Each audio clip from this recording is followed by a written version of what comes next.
नमस्कार दोस्तों, एक बार पुनः आप सभी का हार्दिक स्वागत है आप सभी के अपने YouTube channel being a best teacher पे।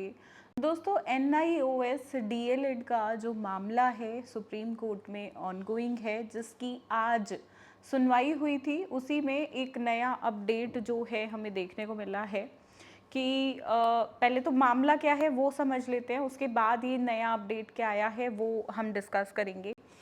अभी तक देखिए इस पे काफ़ी सारी सुनवाइयाँ हो चुकी है और आगे भी काफ़ी सारी सुनवाई होंगी। अब वो कितनी जल्दी जल्दी लगती है वो अपने आप में देखने वाली बात रहेगी। अभी तक NIOS DLED का जो मामला है वो बेसिकली ये कोर्ट में पहुंचा कैसे, पूरा मामला क्या है वो समझ लो पहले।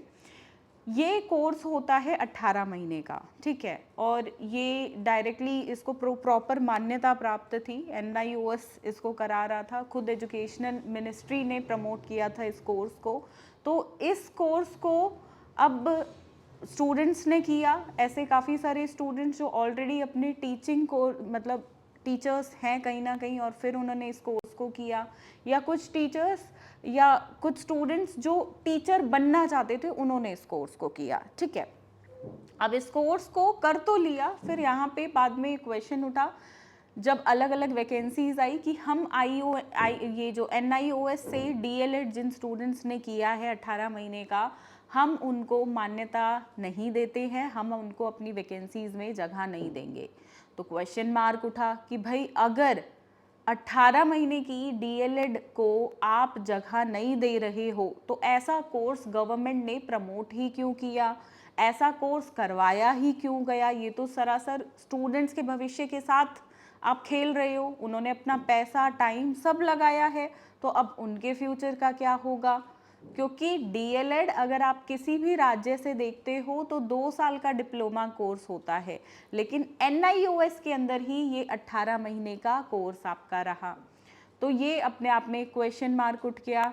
अब अलग अलग स्टेट से बच्चों ने क्या किया, इस पे केस डाल दिया, और फिर इन सब सारे जो ये सिमिलर केसेस थे इनको एक कर दिया गया, मतलब एक क्लब बना दिया गया इनका, और इन सारे केसेस को एक ही केस बना दिया गया, विच इज़ ये NIOS DLS वॉजेस जो आपकी मिनिस्ट्री है एजुकेशन की, उसका एक मैटर हो गया, ठीक है।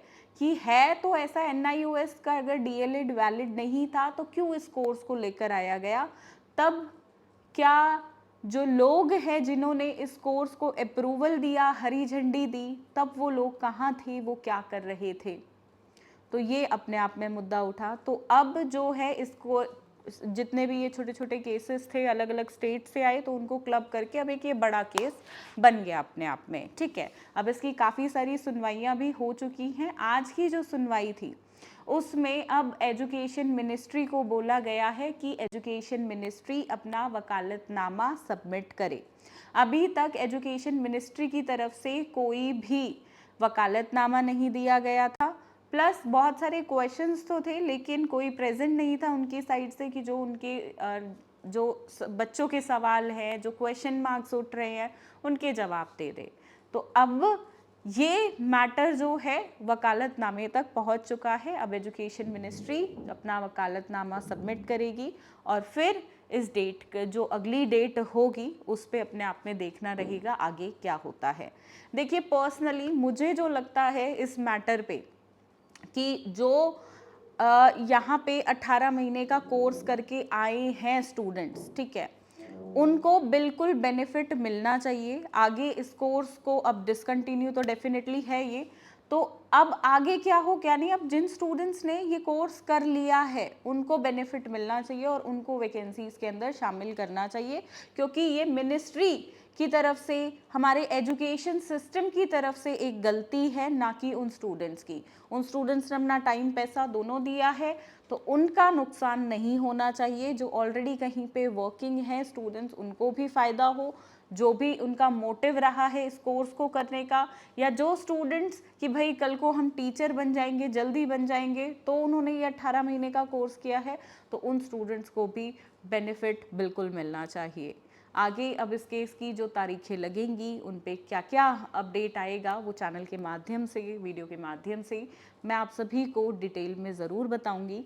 तो उसके लिए चैनल को सब्सक्राइब करके बेल आइकन पे ऑल पे टिक आप सभी ज़रूर कर लीजिएगा। बाकी आपकी इस मुद्दे पे क्या राय है, आप क्या चाहते हैं, कमेंट सेक्शन में लिखकर ज़रूर बताइएगा दोस्तों। धन्यवाद। जय हिंद।